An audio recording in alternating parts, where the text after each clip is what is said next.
দেশের মাটিতে বিদেশি জাতের খেজুর উৎপাদন করে সফলতা পেয়েছেন ময়মনসিংহের ভালুকার আব্দুল মোতালেব। সৌদি আরবে শেখা অভিজ্ঞতা কাজে লাগিয়ে তিনি গড়ে তুলেছেন বিশাল খেজুর বাগান। বাগান গড়তে আগ্রহী চাষিদের দিচ্ছেন পরামর্শ ও গাছের চারা। ভালুকা থেকে আনোয়ার হোসেন তরফদারের রিপোর্ট, জানাচ্ছেন ফারহিন ইসলাম টুম্পা। 2 দশকেরও বেশি সময় ধরে দেশের মাটিতে বিদেশি জাতের খেজুর ফলাচ্ছেন ভালুকার হবিরবাড়ি ইউনিয়নের পাড়াগাঁও গ্রামের আব্দুল মোতালেব। জীবিকার তাগিদে 3 বছর ছিলেন সৌদি আরবে। দেশে ফেরার সময় নিয়ে আসেন 35 কেজি উন্নত জাতের খেজুর বীজ। বাড়ির পাশে 70% জমিতে 275টি চারা লাগিয়ে গড়ে তোলেন বাগান। এখন তা বেড়ে দাঁড়িয়েছে 7 বিঘায়। আমার 3000 গাছ আছে এখনো, এই বিদেশি সৌদিয়ান গাছ 350 টাকা মোটামুটি মিলাই ধরুন তো আছে।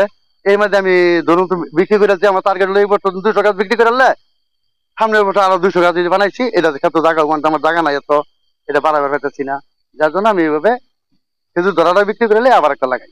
বর্তমানে তার বাগানে 3000-এর বেশি সৌদি আজোয়া, শুক্কারি, আম্বার, লিপজেল ও মরিয়ম জাতের খেজুর গাছ রয়েছে।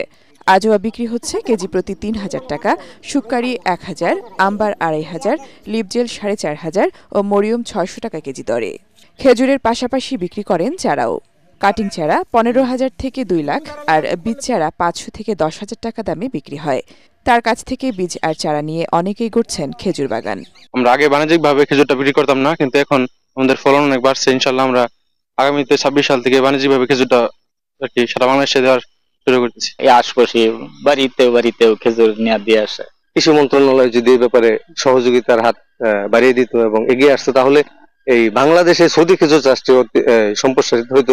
ভালুকা কৃষি অফিস জানায়, মোতালেবের অভিজ্ঞতা ও পরামর্শে উপকৃত হচ্ছে খেজুর বাগান গড়তে আগ্রহী চাষিরা। বর্তমানে আমাদের যে এক্সিস্টিং ভ্যারাইটি গুলো আছে সেগুলো যদি সম্প্রসারণের একটু উদ্যোগ নেওয়া হয় বা নতুন জাত তৈরি করা হয়, তাহলে আমি মনে করি আমাদের দেশে খেজুরের আবাদ আরো অনেক বেশি বৃদ্ধি পাবে। আমাদের যে পরিমাণ খেজুর দেশের বাইরে থেকে আমদানি করতে হয়, সেই খেজুরের আমদানি অনেকটাই কমে যাবে। সরকারি পৃষ্ঠপোষকতা পেলে সারা দেশে সৌদি খেজুর চাষ ছড়িয়ে দিতে চান কৃষি উদ্যোক্তা Motaleb. Bureau report, ATN Bangla.